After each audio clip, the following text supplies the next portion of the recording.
तो इस एग्जांपल में अपन समझ रहे हैं रेडियो बटन कंट्रोल को। तो उसके लिए हमने यहाँ पर 3 लेवल कंट्रोल रख लिए, 3 टेक्स्ट बॉक्स कंट्रोल रख लिए हैं। और प्रत्येक टेक्स्ट बॉक्स में इसमें जैसे पहले बताया एंटर फर्स्ट नंबर, दूसरे टेक्स्ट बॉक्स में एंटर सेकेंड नंबर, तीसरे में रिजल्ट हमको शो कराना है। और किसका इस्तेमाल करके? रेडियो बटन का इस्तेमाल करके। तो पहले प्रोग्राम को रन कर लेते हैं। रन करने के लिए हमने क्लिक किया, पहले में हमने नंबर दिया 10, दूसरे में नंबर दिया 5। अब देखिए जैसे आप रेडियो बटन को सिलेक्ट करेंगे तो इसका एडिशन हो गया, सब्ट्रैक्शन को क्लिक करेंगे तो सब्ट्रैक्शन हो गया, मल्टीप्लिकेशन को क्लिक करेंगे तो मल्टीप्लिकेशन हो गया। इसमें कॉमन चीज़ क्या है? इसमें कॉमन चीज़ ये है कि आप जब एक रेडियो बटन को सिलेक्ट करते हैं ग्रुप में तो एक समय में केवल एक रेडियो बटन सिलेक्ट होती है।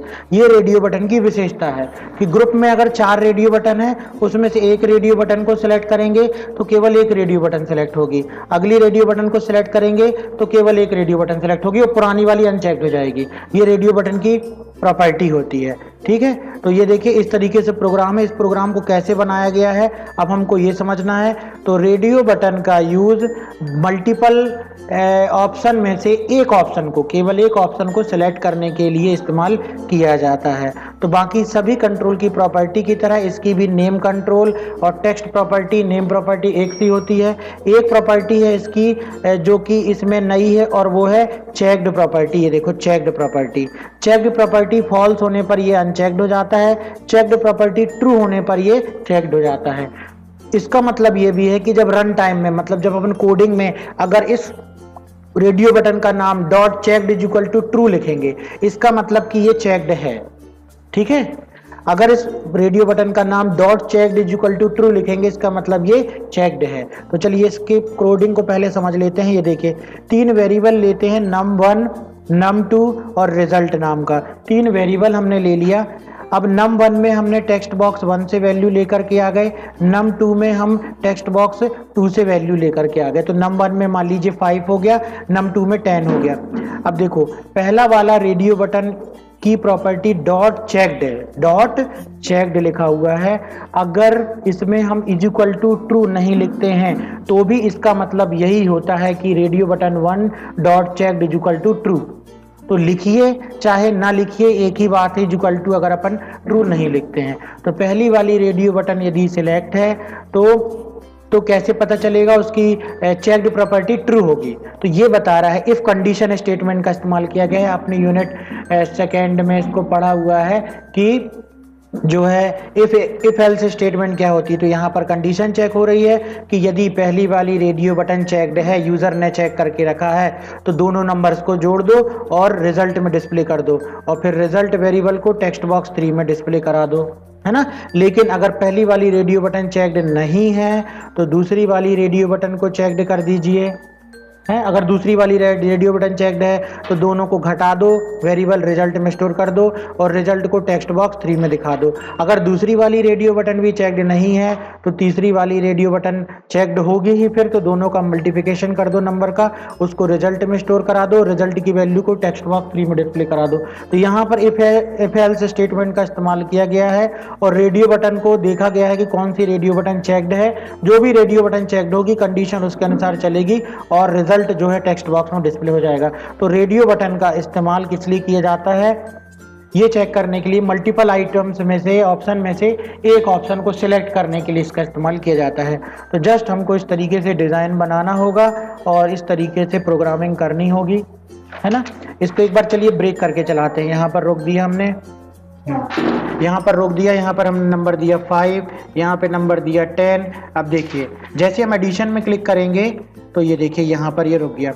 अब यहाँ पर एक चीज़ और समझने की है कि देखिए इसकी क्लिक इवेंट पे हमने कोडिंग नहीं की, इसकी किस इवेंट पे कोडिंग की है? चेक्ड चेंज्ड इवेंट में। रेडियो बटन की कौन सी इवेंट पे कोडिंग की है? चेक्ड चेंज्ड इवेंट में। इसका मतलब है जब रेडियो बटन को हम सिलेक्ट करेंगे तो उसकी कौन सी इवेंट रेज्ड होगी? चेक्ड चेंज्ड इवेंट रेज्ड होगी, है ना। तो हम इसको देखिए, इसको एक बार स्टॉप कर देते हैं। स्टॉप कर दिया हमने और ये देखो, चाहो तो आप इस पे राइट क्लिक करो, प्रॉपर्टी में जाओ, इवेंट में जाओ और ये देखो चेक्ड चेंज्ड, इसका मतलब जब इसमें क्लिक होता है तो कौन सी इवेंट रेज्ड होती है, चेक्ड चेंज्ड। डबल क्लिक करेंगे ये आ गया, तो पहली वाली रेडियो बटन की इवेंट जनरेट हो गई। अब इसी प्रकार से दूसरी वाली को, तीसरी वाली को कैसे इसी में जोड़ेंगे, तो उसके लिए आखिरी में आएंगे इस लाइन के, ये देखिए यहाँ पर आएंगे और केवल एक रेडियो बटन के लिए radio button 1 dot checked change लिखा रहता है तो कॉमा लगाएंगे, कॉमा लगाएंगे और दूसरी रेडियो बटन का भी नाम लिखेंगे, radio button 2 dot checked changed, comma लगाएंगे, radio button 3 dot checked change. तो इसका मतलब क्या है कि ये कहलाता इवेंट हैंडलर। इसका मतलब एक ही रेडियो बटन से आपने तीनों इवेंट को जोड़ दिया, तीनों कंट्रोल की, तीनों रेडियो बटन की इवेंट को आपने जोड़ दिया एक ही बार क्लिक करके। इसका अर्थ ये हुआ। तो यहाँ पर अपन ने क्या किया, जैसे क्लिक किया तो चेक्ड चेंज्ड इवेंट इसमें रेज्ड हुई है। अब चलिए इसमें आगे स्टॉप करके इसको रन करेंगे। ये अपन ने इसको रन किया, यहाँ पे नंबर दिया 5, यहाँ पे नंबर दिया 10 और उसको देने के बाद जैसे ही हमने एडिशन में क्लिक किया तो ये यहाँ पर आकर रुक गया। अब इससे आगे बढ़ेंगे, डीबग में गए, स्टेप इनटू में क्लिक किया तो ये देखो पहला नंबर कहाँ पर आया, ये यहाँ पर आया। फिर डीबग में गए, स्टेप इनटू किया तो टेक्स्ट बॉक्स में पहली वैल्यू कितनी थी 5, num1 की वैल्यू कितनी हो गई 5। फिर आगे बढ़े, इसमें आए, स्टेप इनटू में क्लिक किया, इसकी वैल्यू कितनी है 10, इसकी वैल्यू कितनी हो गई 10 हो गई। अब ये डिजाइन व्यू में हम देख रहे हैं कि हमने कौन सी रेडियो बटन को चेक्ड किया है। अगर पहली वाली रेडियो बटन को चेक्ड करेंगे तो इसकी वैल्यू क्या हो जाएगी ट्रू, और पहली वाली ही चेक्ड थी, पहली वाली चेक्ड थी, इसके लिए इसीलिए इसी कारण से इसकी वैल्यू क्या हो गई ट्रू हो गई, है ना, इसकी वैल्यू क्या हो गई ट्रू हो गई। फिर अपन आगे बढ़ेंगे, डीबग में जाएंगे, स्टेप इनटू में क्लिक करेंगे तो ये दोनों नंबर्स को क्या करेगा जोड़ देगा और काय में डिस्प्ले करा देगा, रिजल्ट में डिस्प्ले करा देगा। देखो रिजल्ट में 15 डिस्प्ले करा दिया और रिजल्ट की वैल्यू को काय में डिस्प्ले करा देगा टेक्स्ट बॉक्स 3 में और बाहर आ जाएगा। ऐसा क्यों हुआ, क्योंकि पहला वाला रेडियो बटन चेक्ड था। अगर पहला वाला रेडियो बटन चेक्ड नहीं होता तो ये यहाँ पर नहीं रुकता एग्जीक्यूशन, फिर कहाँ पे रुकता, यहाँ पे रुकता। तो फिर उस समय उस कंडीशन में ये वैल्यू क्या बताती, फॉल्स बताती, तो ये यहाँ पर रुकता।